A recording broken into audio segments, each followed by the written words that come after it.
कि आज के वीडियो में हम डिस्कस करने वाले हैं एक चैप्टर किसान, जमींदार और राज्य यानी peasants, zamindars and the state.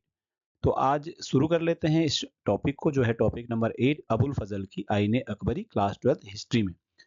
Board examination में 3 मार्क्स के लिए, एमसीक्यू क्वेश्चंस के लिए और लॉन्ग क्वेश्चंस में भी पूछा जाता है ये। और बड़ा इंटरेस्टिंग इसमें बहुत सारी जानकारियां हैं। तो आइए इस जो चैप्टर के टॉपिक को हम डिस्कस करते हैं, अबुल फजल की आईने अकबरी। सबसे पहले इसके हेडिंग यानी शीर्षक को समझते हैं। अबुल फजल मुगल बादशाह अकबर के दरबारी लेखक, सलाहकार, इतिहासकार, मित्र और एक सूफीवाद के ज्ञानी व्यक्ति थे। अबुल फजल ने एक प्रसिद्ध पुस्तक लिखी है अकबरनामा, जो अकबर के आदेश पर लिखवाई गई थी राजकीय इतिहास के रूप में। अकबरनामा के 3 भाग हैं और अकबरनामा का जो तीसरा भाग है उसे कहा जाता है आईने अकबरी। और आईने अकबरी के 5 भाग हैं। तो आईने अकबरी अबुल फजल के द्वारा लिखी गई एक पुस्तक है, ये मान सकते हैं, जो मुगल साम्राज्य के विभिन्न पक्षों के बारे में विस्तृत जानकारी देती है, जिसे फारसी भाषा में लिखा गया है। चलिए, तो अब इस पे चर्चा कर लेते हैं। आईने अकबरी आंकड़ों के वर्गीकरण के एक बहुत बड़े ऐतिहासिक और प्रशासनिक परियोजना का हिस्सा थी। यानी बादशाह अकबर के और मुगल दरबार के एक बहुत बड़े ऐतिहासिक और प्रशासनिक परियोजना, ये एक ऐतिहासिक परियोजना और प्रशासनिक परियोजना का नतीजा थी आईने अकबरी। और इसमें बहुत सारे आंकड़े दिए गए हैं। आंकड़े मतलब स्टैटिस्टिकल डाटा। बादशाह अकबर के हुक्म पर अबुल फजल ने आईने अकबरी को पूरा किया।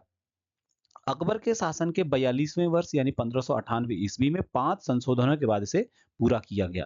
कितने संशोधनों के बाद? 5 संशोधनों के बाद 1598 में, जो कि अकबर के शासन का 42वां वर्ष था, उस समय से पूरा किया गया।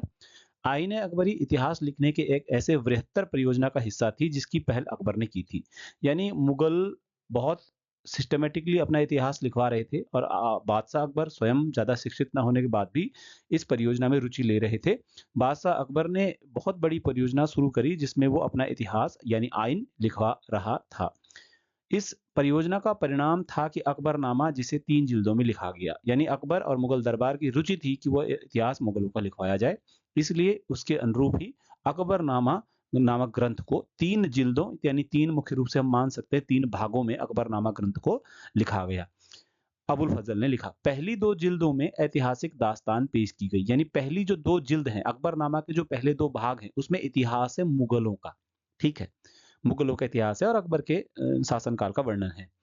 इन हिस्सों पर हम अध्याय 9 में ज़्यादा करीबी से नज़र डालेंगे। जो अध्याय 9 जो कि सिलेबस में नहीं है, इसके बाद वाला चैप्टर है, उसमें आप चाहें तो पढ़ सकते हैं। ठीक है? तीसरी जिल्द जो हमारे मुख्य रूप से जिसे हमने पढ़ना है, तीसरी जिल्द आईने अकबरी को शाही नियम, कानून के सारांश और साम्राज्य के एक राजपत्र की सूरत में संकलित किया गया था। तो जो अकबरनामा का तीसरा भाग है, उसे कहा जाता है आईने अकबरी, जो मुख्य रूप से शाही नियम कानूनों का सारांश माना जाता है और साम्राज्य का एक राजपत्र की सूरत, यानी मुगल बादशाहों की एक साम्राज्य का एक प्रकार से वो गजट है। वो क्या है? आईने अकबरी, जिसमें विस्तृत आंकड़े हैं। तो कुल मिलाकर के अभी तक हमारी जानकारी ये है कि अबुल फजल कौन थे? अबुल फजल अकबर के दरबारी लेखक थे, उनके मित्र भी थे और राज के इतिहासकार थे।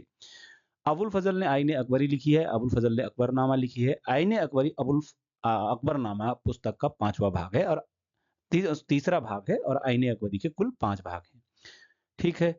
फारसी भाषा में इसे लिखा गया। अब इसके विषयों की बात करते हैं। आईने अकबरी के विषय क्या हैं? किन-किन सब्जेक्ट पर जानकारी हमें आईने अकबरी से मिलती है? तो कुल मिलाकर के विषय क्या हैं इसके? आईने अकबरी हमें प्रमुख रूप से मुगल दरबार, मुगल प्रशासन, मुगल सेना का संगठन यानी मनसबदारी व्यवस्था आदि, मुगल राजस्व के स्रोत, अकबर के साम्राज्य के प्रांतों की जानकारी, प्रांतों का भूगोल, लोगों की साहित्यिक जानकारी, विभिन्न भाषाएँ आदि, सांस्कृतिक जानकारियाँ, धार्मिक रीति-रिवाजों, धर्म आदि संबंधी जानकारी देते हैं। कौन देता है ये? सब आईने अकबरी में। सोच सकते हैं दरबार, प्रशासन, सेना का संगठन इत्यादि। अकबर की सरकार के तमाम विभागों और प्रांतों, प्रांत मतलब सूबे, के बारे में, उस ज़माने में सूबा कहा जाता था प्रांत को, जिसको आज हम राज्य कहते हैं। ठीक है? अब इसको ज़रा बड़ा कर लेते हैं स्क्रीन को। ठीक है? थोड़ा-सा ये देखिए। तो विस्तार से जानकारी इतनी सारी यहाँ पर मिल जाती है, प्रांतों की भी जानकारी विस्तार से मिल जाती है। आइन इन सूबों के बारे में पेचीदे आंकड़े और आंकड़ेबद्ध सूचनाएँ बड़ी बारीकी के साथ देती है। आईने अकबरी सूबों के बारे में पेचीदे आंकड़े देती है। कॉम्प्लिकेटेड जो डाटा है वो भी आईने अकबरी में दिया गया है और आंकड़े जो हैं दिए गए हैं, सूचनाएँ भी बड़ी बारीकी के साथ दी गई हैं। यानी विभिन्न सूचनाएँ जैसे आज दी जाती हैं, वैसी सूचनाएँ भी आईने अकबरी में हैं उस ज़माने में, जो 1598 की बात है। तो ये बहुत बड़ी उपलब्धि है। इन सूचनाओं को इकट्ठा करके उन्हें सिलसिलेवार तरीके से संकलित करना एक महत्वपूर्ण शाही कवायद थी। यानी कि बहुत सारी सूचनाओं को इकट्ठा करना पूरे साम्राज्य से और उन्हें तरीके से सिस्टम से कलेक्ट करके, है ना? उसको बुक के रूप में फॉर्म में लाना बहुत बड़ा एक रॉयल एक एफर्ट था, यानी शाही कवायद थी। बादशाह को साम्राज्य के तमाम इलाकों में प्रचलित रिवाजों और पेशों की जानकारी दी गई। कुल मिलाकर के बादशाह को आईने अकबरी से तमाम रिवाज, रीति-रिवाज, लोग क्या-क्या काम करते हैं, पेशे, उनकी जानकारी, पूरे साम्राज्य की जानकारी इस पुस्तक से मिल रही। इस तरह से हमारे लिए आईन अकबरी अकबर के शासन के दौरान मुगल साम्राज्य के बारे में सूचनाओं की खान है। तो मुगल साम्राज्य के बारे में सूचनाओं की खान क्या है? आईन अकबरी है। क्यों? क्योंकि इसमें विस्तृत जानकारियाँ दी गई हैं, पेशों की, रिवाजों की, धर्म की, साम्राज्य की, प्रांतों की, भूगोल की आदि। फिर भी यह महत्वपूर्ण है कि आइन का नज़रिया क्षेत्रों के बारे में केंद्र का नज़रिया है। कुल मिलाकर के यह आईन अकबरी जो लिखी गई है, दरअसल यह जो मुगल दरबार के नज़रिए से लिखी गई है। यानी सारा पैसा, सारी फंडिंग, सारा जो ज़ोर दिया गया है इस ग्रंथ को लिखने में, वो मुगल दरबार का था। तो इसलिए केंद्र का नज़रिया है, मतलब मुगल दरबार के नज़रिए से पुस्तक लिखी गई है। यानी कि समाज के शीर्ष से देखी गई समाज की तस्वीर, यानी कि दिल्ली, यानी जो अकबर की राजधानी है लाहौर, वहाँ से जो कुछ देखा जा रहा है समाज को, उसको पुस्तक के फॉर्म में लाया जा रहा है। यानी अपर पोर्शन से पूरे समाज के पोर्शन को देखा जा रहा है इस पुस्तक में। तो इतनी जानकारी मैं डिस्कस बहुत जल्दी-जल्दी कर रहा हूँ कि वीडियो लंबा ना हो जाए। ख़ैर, अब आईन अकबरी के भागों की बात करते हैं। ये तो विशेषताएँ हैं, ऊपर जो हमने पढ़ा कि भई मुगल कालीन जो दरबार में जो ये आईन अकबरी को लिखा गया, तो इसकी विशेषता क्या है? तो ये सूचनाओं की खान है, विस्तृत सूचनाएँ हैं इसमें, आंकड़े दिए गए हैं सिलसिलेवार ढंग से, मुगल दरबार की विस्तृत जानकारी देता है और मुगलों का नज़रिया है समाज के प्रति एक तरह से, ठीक है? अब आते हैं अगले बिंदु पे कि आईन अकबरी का भाग क्या है? ठीक है? पहले आप चित्र देख सकते हैं, यहाँ पर आप एक इमेज दी गई है, यहाँ पर पेंटिंग दी गई है। ये हैं बादशाह अकबर, जो अपनी गद्दी पर बैठे हैं, और ये हैं अबुल फज़ल, जो उनको अकबरनामा की पांडुलिपि यानी मैन्युस्क्रिप्ट भेंट कर रहे हैं। तो ये बहुत बड़ी बात है भाई, उस ज़माने में ये ग्रंथ लिखवाया जा रहा है अकबर के द्वारा। ख़ैर, अब मुख्य बिंदु पे आते हैं। आईन अकबरी को 5 भागों में लिखा गया है।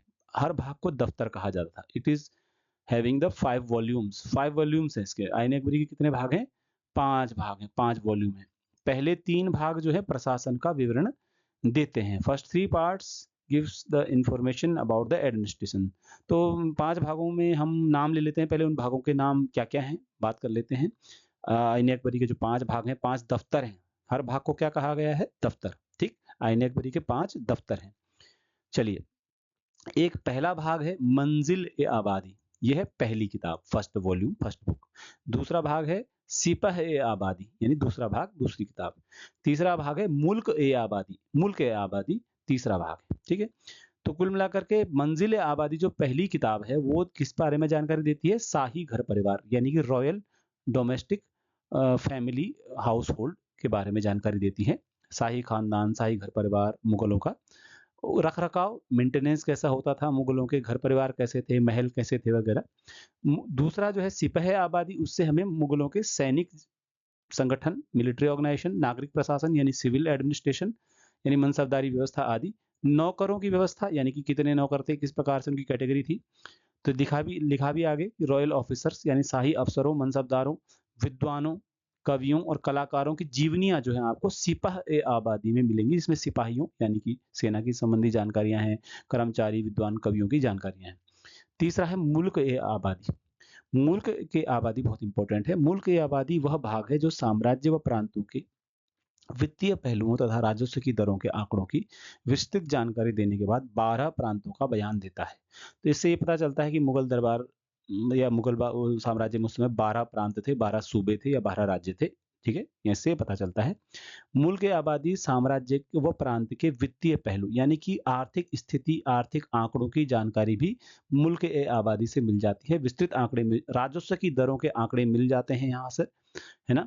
और सांख्यिकीय सूचनाएँ तफ़सील से दी गई हैं, यानी कि बड़ा विस्तार से स्टैटिस्टिकल डाटा या सूचनाएँ या सांख्यिकीय आंकड़े दिए गए हैं, वहाँ पर भर के दिए गए हैं, खूब सारे आंकड़े दिए गए हैं। सूबों और उनकी तमाम प्रशासनिक और वित्तीय इकाइयों के भौगोलिक, स्थलाकृतिक और आर्थिक रेखाचित्र भी शामिल। इसमें विभिन्न प्रांत यानी सूबों के तमाम प्रशासनिक और वित्तीय इकाइयों जैसे या प्रशासनिक इकाई जैसे सरकार हो गया, परगना हो गया, महल। महल मतलब गाँव, परगना मतलब तहसील जैसा होता है, सरकार जो तहसील से बड़ा होता था, जिले जैसा समझ सकते हैं। तो इनकी भौगोलिक जानकारियाँ, ज़मीन की स्थलाकृति की जानकारियाँ, ज़मीन कैसी है, वहाँ का भूगोल कैसा, आर्थिक रेखा चित्र की वहाँ कितनी कमाई होती है, कितना राजस्व आता है, सब जानकारियाँ इसमें हैं, मुल्क ए आबादी में। इसी खंड में हर प्रांत और उसकी अलग-अलग इकाइयों की कुल मापी गई ज़मीन और निर्धारित राजस्व भी दिया गया है। और इसी खंड में मुल्क ए आबादी में उस समय मुगल साम्राज्य के हर सूबे, हर प्रांत की कितना वहाँ से राजस्व या पैसा या लगान वसूला जाता है। उसकी अलग-अलग छोटी-छोटी जो इकाइयाँ हैं, वहाँ से कुल ज़मीन वहाँ पर उपजाऊ कितनी है और राजस्व कितना निर्धारित किया गया है, ज़मीन कितनी है, सारे आंकड़े विस्तृत रूप से दिए गए हैं मुल्क ए आबादी में। तो आप समझ सकते हैं एक विस्तृत किताब लिखी गई थी, बहुत बड़ा वॉल्यूम लिखा गया था उस समय, किताब ग्रंथ लिखा गया था। तो ये और भी विस्तृत से जानकारी आप एनसीईआरटी से पढ़ लीजिएगा, बहुत डिटेल इतना आपको पढ़ने की ज़रूरत नहीं है। हम सीधे चौथे और 5वें भाग में जा रहे हैं। यहाँ पर आप देख सकते हैं कि मुल्क या आबादी में इतनी सूचनाएँ भी टेबल बनाकर दी गई हैं। जैसे कि ज़मींदारों के बारे में जानकारी है, उसमें गाँव के बारे में जानकारी है, कर के बारे में जानकारी है, ठीक है? बहुत सारी। खैर, तो कुल मिलाकर के मुल्क ए आबादी से हमें मुगलों के ज़माने में कृषि समाज का विस्तृत जानकारी, आकर्षक जानकारी, पेचीदा चित्र प्रस्तुत करता है ये। क्या? कृषि में कि कौन-सी फसलें बोई जाती थी, कितना लगान, कितनी की उपजाऊ ज़मीन, कितनी बंजर ज़मीन थी, सिंचाई की व्यवस्था कैसी थी, ये सब जानकारी मुल्क ए आबादी से मिल जाती है। जो चौथी किताब है, यानी चौथी मंजिल है और 5वीं मंजिल है, ये चौथा दफ्तर और 5वां दफ्तर है, वो भारत के लोगों के मज़हबी यानी कि धार्मिक, साहित्यिक और सांस्कृतिक रीति-रिवाज़ों से ताल्लुक रखती है। यानी कि चौथे भाग में और 5वें भाग में भारत में लोगों के धार्मिक रिवाज, धर्म के बारे में, उनके साहित्यिक रुचियों के बारे में, भाषाओं के बारे में, संस्कृति और रीति-रिवाज़ों के बारे में जानकारियाँ दी गई हैं। सबसे अंत में जो आईन अकबरी है, उसमें अकबर के ऑस्पिशियस सेयिंग्स यानी शुभ वचनों का संग्रह है, दिया गया है। तो ये हमने पूरा टॉपिक पढ़ा, मैं इसको संक्षेप में दोबारा से आपको एक बार फिर से बता देता हूँ कि इसको रिवाइज़ कर सकते हैं अगर हम तो, किस प्रकार से इसको रिवाइज़ किया जा सकता है। तो सबसे पहले हमने यहाँ पर ये पढ़ा कि अबुल फ़ज़ल की आईन अकबरी, यहाँ से प्रश्न क्या बनेगा? तो प्रश्न ये आ सकता है कि समझाइए कि आईन अकबरी अबुल फ़ज़ल के द्वारा लिखा गया ऐतिहासिक दस्तावेज़ था। तो उसमें हमको ये ध्यान देना है कि अबुल फ़ज़ल दरबारी इतिहासकार थे अकबर के, और उन्होंने फ़ारसी भाषा में आईन अकबरी को लिखा है, जो कि अकबरनामा नामक ग्रंथ का तीसरा भाग था। आईन अकबरी में खुद 5 दफ्तर हैं, 5 किताब हैं, पहला, दूसरा, तीसरा, चौथा, 5वां। अकबरनामा और आईन अकबरी की भाषा फ़ारसी भाषा है। आईन अकबरी की जो विषय है वो दरबार, प्रशासन, सेना का संगठन, राजस्व के स्रोत आदि हैं। तो इस तरह से विस्तृत जानकारियाँ इसमें दी गई हैं। तो उम्मीद है ये टॉपिक ठीक-ठाक आपको लगा होगा। जैसा भी लगा हो कमेंट करके बताइएगा। Thank you.